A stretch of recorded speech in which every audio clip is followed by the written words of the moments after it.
Shalom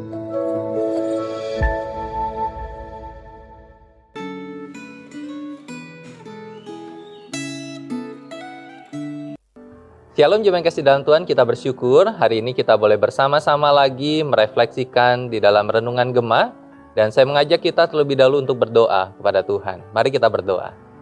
Tuhan Yesus, kami bersyukur kepadamu untuk hari ini. Kami boleh bersama-sama dibangunkan oleh Tuhan untuk memulai segala aktivitas kami di hari ini. Kami menyerahkan untuk kami yang akan merefleksikan firman-Mu di dalam kehidupan kami. Terima kasih Bapa, dalam nama Tuhan Yesus kami berdoa dan bersyukur. Amin. Terima kasih dalam Tuhan, kita hari ini akan merefleksikan dari renungan Gema, yaitu jangan salah menilai kesuksesan, yang terambil dari Mazmur 73. Dan saya akan baca untuk kita ayat yang pertama saja, dan saya terus mendorong kita untuk membaca keseluruhan dari Mazmur 73 ini. Demikianlah firman Tuhan. Mazmur Asaf. Sesungguhnya Allah itu baik bagi mereka yang tulus hatinya, bagi mereka yang bersih hatinya. Allah itu baik bagi setiap orang yang tulus hati dan bersih hatinya.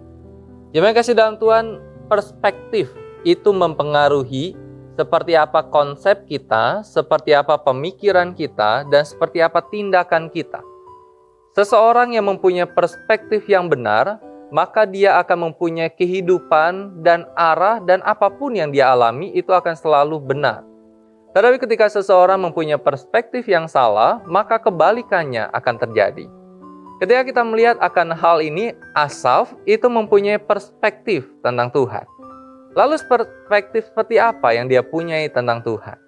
Maka dikatakan di sini bahwa dia mempunyai perspektif yang cukup keliru tentang Tuhan. Ketika dia memandang tentang orang-orang yang tidak mengenal Tuhan, tetapi kehidupan mereka jauh lebih baik, jauh lebih nyaman, jauh lebih makmur dibandingkan dengan orang-orang yang mengenal akan Tuhan.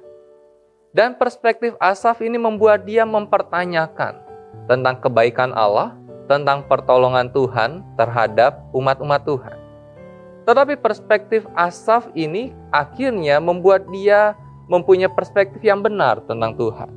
Yaitu ketika dikatakan ayat yang ke-16 sampai 19, di sana, tetapi ketika aku bermaksud untuk mengetahuinya, hal itu menjadi kesulitan di mataku, sampai aku masuk ke dalam tempat kudus Allah dan memperhatikan kesudahan mereka. Sesungguhnya di tempat-tempat licin kau taruh mereka, kau jatuhkan mereka sehingga hancur. Betapa binasa mereka dalam sekejap mata, lenyap habis oleh karena kedahsyatan. Itulah perspektif yang mengubah tentang pandangan Asaf tentang Allah, tentang pandangannya kepada orang-orang yang tidak mengenal Allah, yang seakan-akan tidak ada masalah, seakan-akan penuh dengan kegembiraan dalam hidup mereka.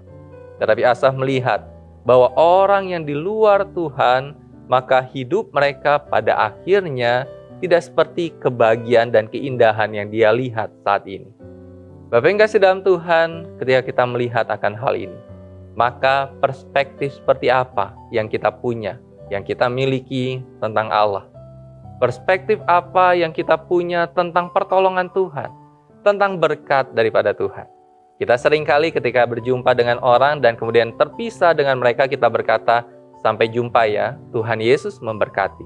Dan ketika kita mendengar akan hal itu dan berkata seperti itu, maka Tuhan Yesus memberkati di dalam konsep apa yang kita punya? Apakah konsep bahwa Tuhan memberkati di dalam hal yang materi?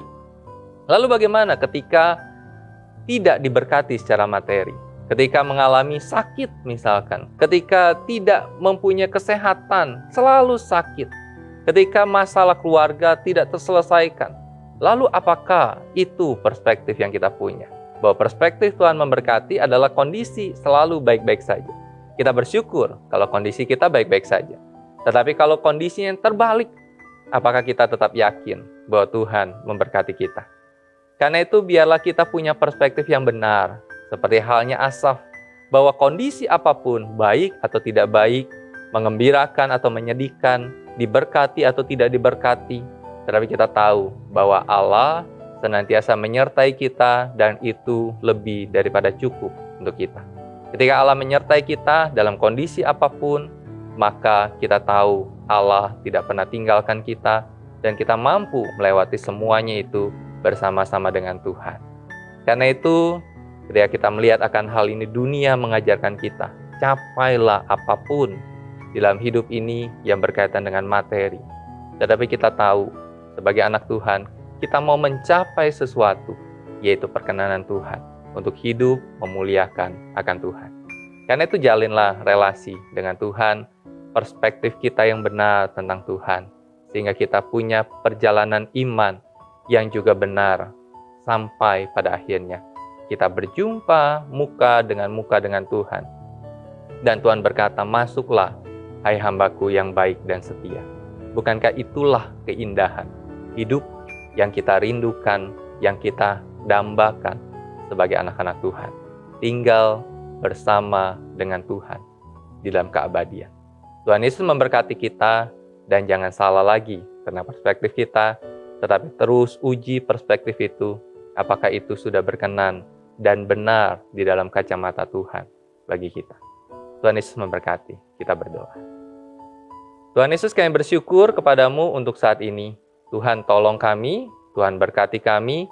Mungkin selama ini ketika kami mengikut Tuhan, banyak sekali perspektif yang salah yang kami miliki.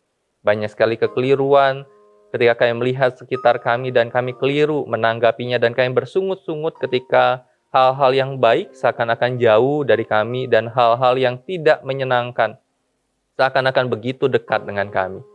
Tetapi Tuhan, kami percaya kalau Allah berjalan bersama dengan kami, beserta dengan kami, itu lebih daripada cukup untuk setiap kami bertahan menjalani hidup ini dan bertahan dalam iman kepada Tuhan.